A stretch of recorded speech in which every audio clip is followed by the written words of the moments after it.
Good morning, everybody. Under Wright, Texas Girls Farm. And as you can tell, I got it mowed. Actually, I double mowed it. Not every place did I double mow it. But, and I actually cut it up higher. It was just so tall. It threw so much grass down that, plus it's been hot. You can see it's kind of dried out. But just wanted to do a short video, catch y'all up. I forgot to tell y'all on the video about the trees that my Rosa Sharon that was out there in the circle. I actually went and dug it up. And it was actually 2 plants. And that's what it was, fuchsia. One of them does fuchsia and white and the other one does blue. So one's planted here and the other one's planted down there. But all the plants, I've been trying to deadhead some of the coneflowers. And I saw yesterday where one of the 4 o'clocks down there is blooming. But yeah, everything, there's Juju. There's Juju. But I deadheaded some of those. I need to come back and deadhead some more. Zinnias, getting ready to put some more flowers on. There he goes. It's so dirty. And the wind's blowing, as you can tell today.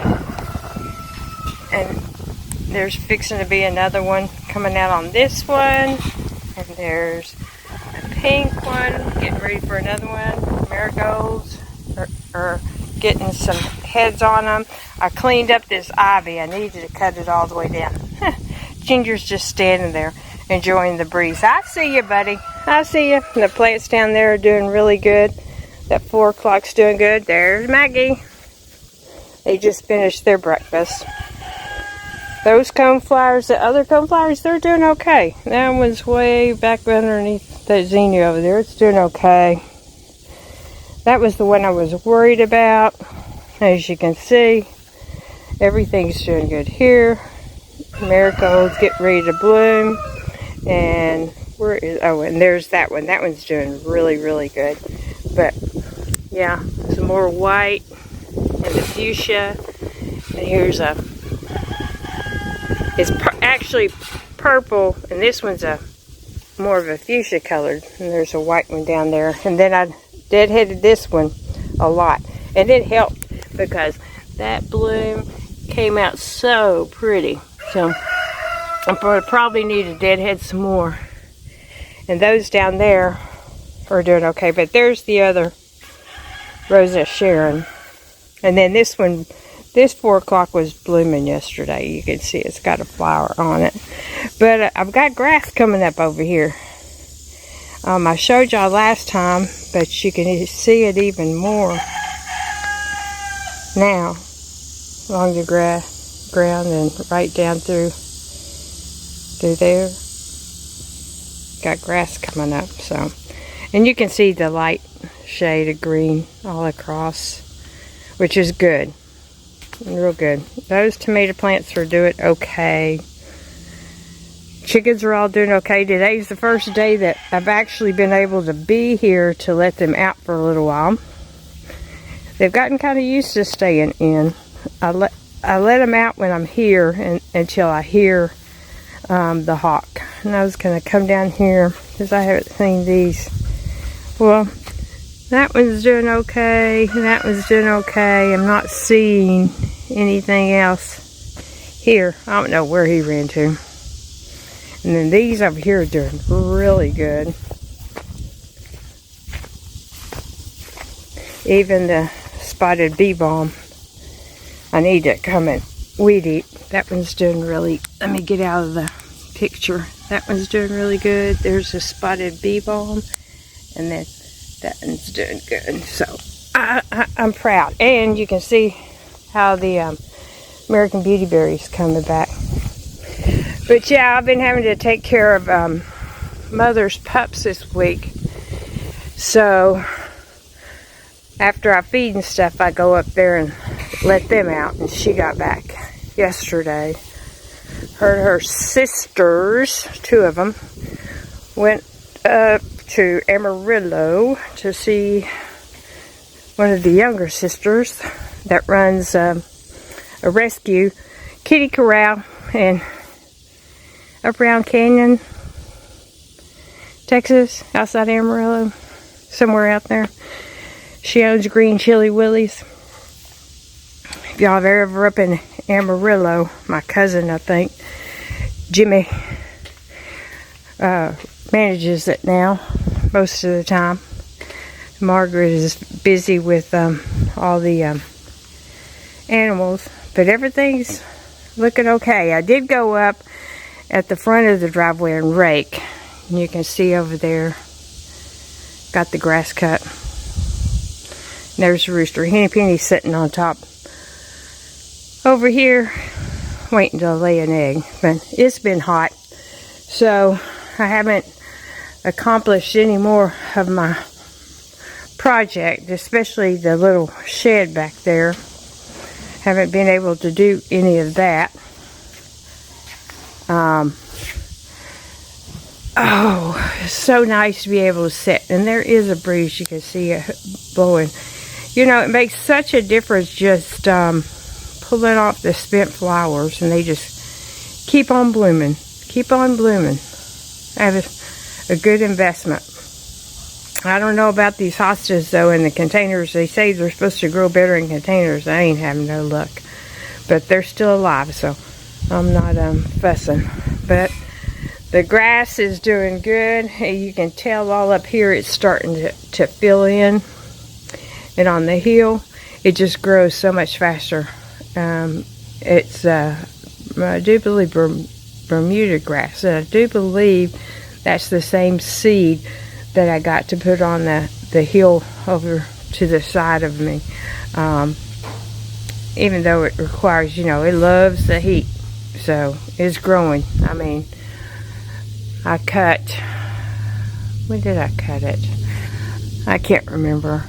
I mowed the hill, and then I think the day after that, I got the belts on, and I broke it up. I broke the property up into like 2 days. Almost got it all mowed in one. I've stayed on the mower for like 4.5 hours, but I was smart this time. I started out early in the morning, came in about 12, went back out about a little after 2, and mowed to about 4:30, which, yes, I should have waited until it cooled off, but I was afraid I wasn't going to get everything done. And then the next day, the only thing that I had left to mow was the very back over there and all around out front and over in that area where I took the side-by-side on the other side of the big burn pile. But yeah, we walked down yesterday with the bucket of water to water the weeping willow again. It's still doing okay. It's still got new growth on it. I mean, besides that, having to run into town, run errands, haven't been doing a whole lot besides going back and forth up to my mother's twice a day.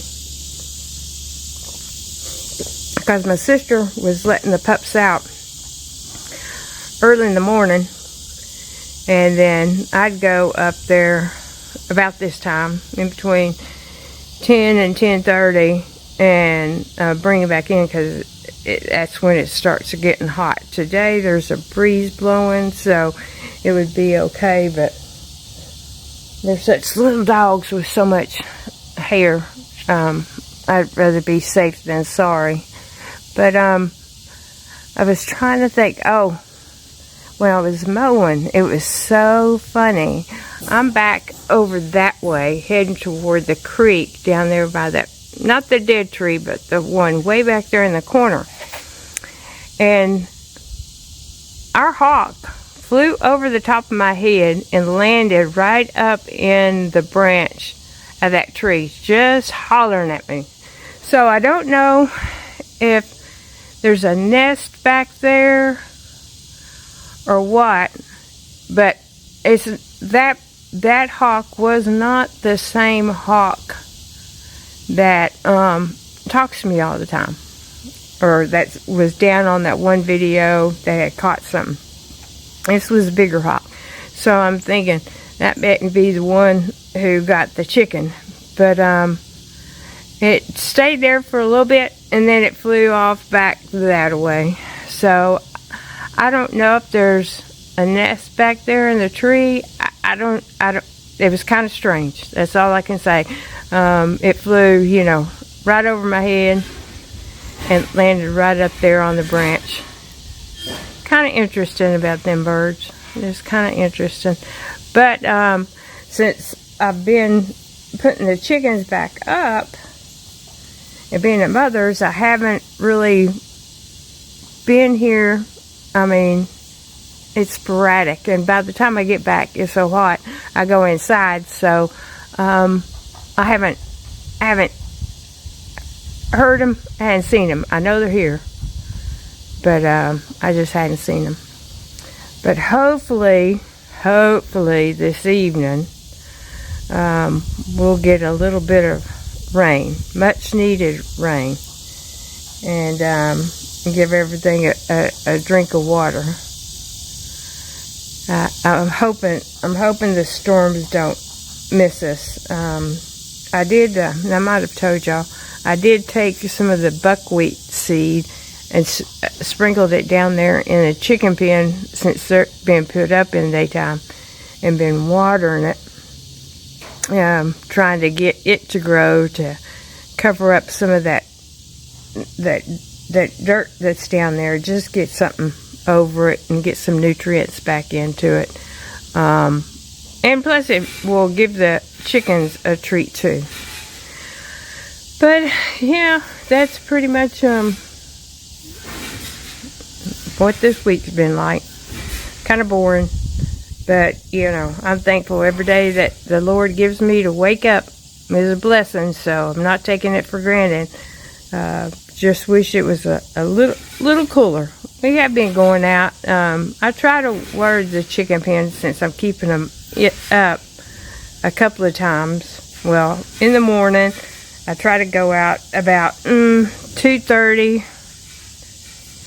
or 3, kind of water it down inside the, you know, the dirt inside the coop, and outside, right outside, so if there's a breeze, it'll blow in some of that cool air. And then in about 6:37, closer to 7, that's when I've been feeding. But yeah, everything's moving right along. Still haven't heard anything about the guy as far as giving us an estimate about the cross braces and corner braces, so may just have to rent a post hoe digger and buy the post and just do it herself. So we'll see. But Mother is going to have her trees. She's got, oh my gosh, she's got about 20-something trees, and y'all have seen them before in the videos. They're a different kind of tree. I don't even know what they are. The ones my sister and brother-in-law were cutting down out in the pasture, there's probably, I don't know, 9 or 10 still in the pasture that are dead that need to come down. I mean, they're not hurting anything. Mother really wanted the ones in the backyard cut, especially the one right there in that little pen, because they're all dead. I don't know if there's some kind of a locust. I don't know. I haven't did the research. Plus, there's 8 in her backyard, 8 in her front yard, and then there's probably, I would say, close to 10 up there in the front pasture. But she's not going to use the guys I got used. Nick found her another guy who gave her an estimate that was a little more budget friendly than the budget my guys gave her. I mean, I think they gave her a reasonable price. But then again, I mean, they really didn't have to, they just had to basically cut them, drop them, and move them into ditches, kind of like here, you know, cut them, which mine were a lot bigger, had to have a lot more cutting done to them so they could even move them. Mother's may only have to be cut once. I mean, they're probably, I'm thinking maybe 12 inches in diameter, maybe a little bit bigger, but they're not tall. So hopefully she gets that done. My sisters went back to an orthopedic surgeon, or anyway, and he said, yeah, you broke it. So up around her shoulder she has a break, and he wanted to see her back in a couple of weeks to see if it's going to try to heal on its own. He said it was the worst place that she could have broke it. So just continue prayer for her and healing, and y'all stay cool, stay out of this heat, stay safe. If you got storms coming, be careful, because some of them, they're calling for a lot of rain and flash flooding. But I just wanted to catch up with y'all, talk to y'all a little bit, and just let y'all know, I mean, ain't much here going on. It's too hot to burn a fire. I did do some, raking and stuff, but not a whole lot. And when it's this hot, not a whole lot going on. Alright. Hope y'all enjoyed the video. It wasn't much. Here comes Maggie! Maggie! You want to say goodbye? You want to say goodbye? You want to say goodbye? Okay. So, next week, Friday, I think it is. I've got to ask Mother if she wants to go. I've already asked my sister. Miss Lacey called and wanted me to go with her to Fort Worth. She has a hair appointment. So, depending on what all we do, I may do some video when we go up to Fort Worth. I don't know what part of Fort Worth it is. I think it's on the outside. But yeah, that ought to be an interesting trip. So, if it gets adventurous and real interesting, I'll do some videoing. But we'll just have to wait and see about that. Anyway, y'all have a nice weekend. Stay safe, stay cool. Turn around, don't drown if you find flood waters. And we'll catch y'all on the next one.